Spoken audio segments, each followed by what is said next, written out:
I happen to have gone to the deceased home.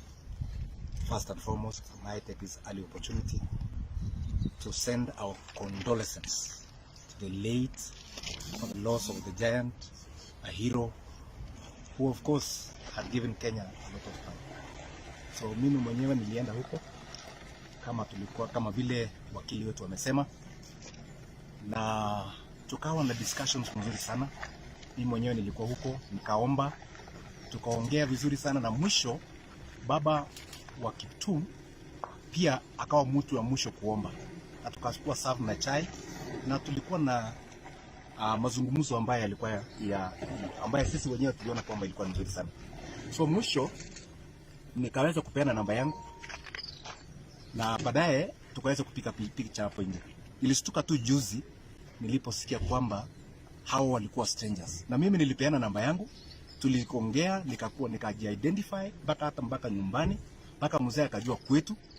I was really shocked when I saw it in the media that I was a stranger. But then I want to take this opportunity to say I know the old man alisema hivyo pengine kwa sababu ya vile alikuwa na grief. So I do understand that.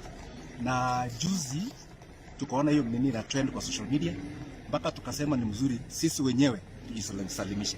So leo asubuhi tukiandamana na wakili wetu tulienda pale Kaptagat, kwa sababu tulikuwa tumeambiwa kwamba OCBD ambaye ana deal na hii maneno ni Kenya sawa.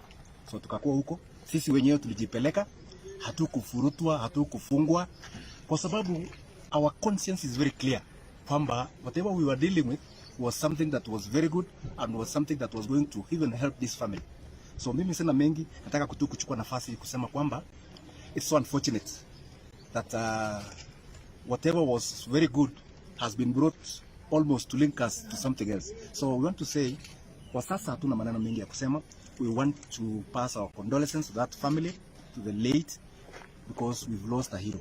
Otherwise, maneno mengine yako katika DCI, na sisi tumeambiwa kwamba tutaitwa wakati mwingine. We have recorded our statements, our version, and we are waiting for the follow-up.